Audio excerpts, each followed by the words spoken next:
Fin24 reporter Matt Lacordia has just come back from a very controversial AGM meeting.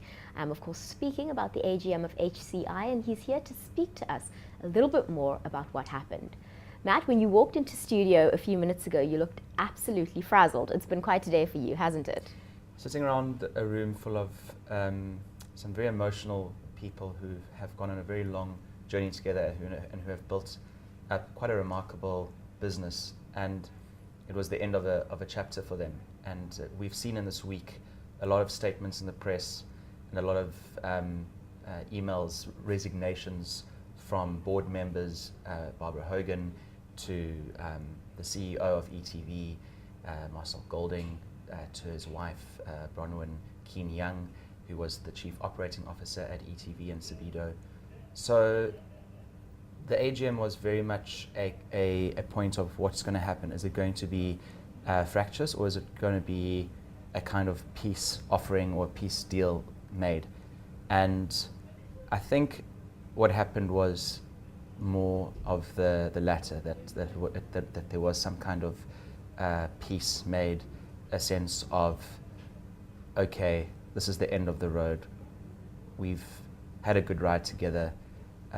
They both acknowledged, both Marcel Golding and John Copland, who's the CEO of HCI, both acknowledged that Golding had made a mistake in purchasing those Ellie shares by not disclosing it and to the board, and Copland accepted his statement, saying that he didn't do it out of bad faith. He did it. He thought he was doing the right thing, but he accepts that it wasn't what HCI wanted. And I don't think there will be anything going forward from here. I don't think that you'll see Golding going out to attack ETV or HCI now.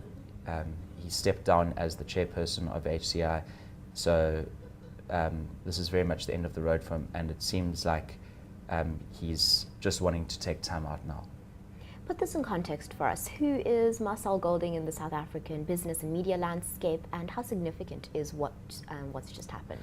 Well, Copland and Golding were part of trade unions, and back in the sort of 90s, and members of parliament, and they came together together. It was Golding who really started ETV, but Copland came and joined him in the early days, 17 years ago, and they really built up a independent media platform that really people love in this country. You know, ENCA, ETV, it's an incredibly important part of our media landscape.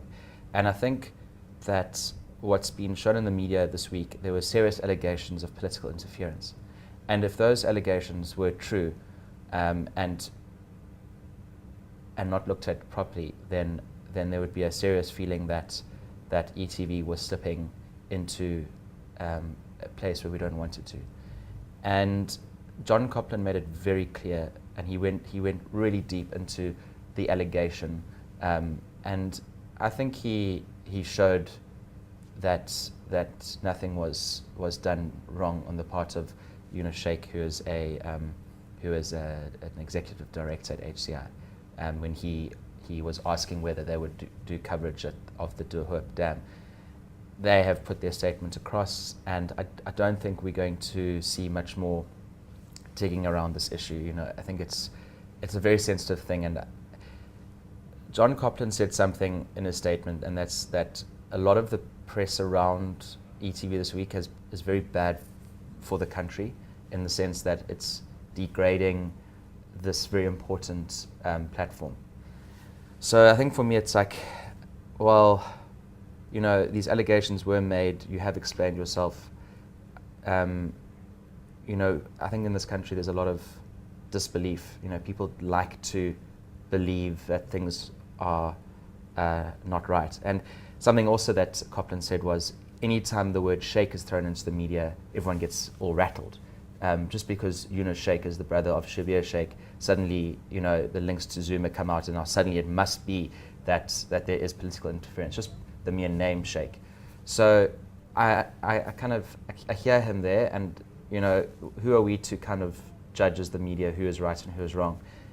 We report on what we get, and I think we need to a degree respect their statements and the outcome of this AGM today. So what did you take away from this for your Fin24 readers specifically? How is this significant to the way we're going to be viewing media in the future, and what are the business implications for South Africans? Well, I think not. I don't think there'll be too much of an issue with sort of, say, from a shareholder perspective, or like from an HCI shareholder perspective. I don't think there's going to be any too much change there from this. I think things should go on as usual. I think maybe Ellie's, which is on the stock exchange, they've suffered a bit as a kind of victim in this whole process, just by being caught up in the slipstream, as Copland termed it. So I think people are just going to be a lot more careful with how they deal with their internal business presence and how they deal with their issues. Sometimes you just can't stop it, and in this case, there was a sincere feeling of something more than just gross negligence on Golding's behalf. But yeah, I mean, our business readers, I think, can take away that sense of closure, of a sense of they've tried to deal with this in the best way that they have, and let's move forward now. And we know what's happened, and people are going to be a little bit more skeptical now, but just eyes wide open, I think, going forward.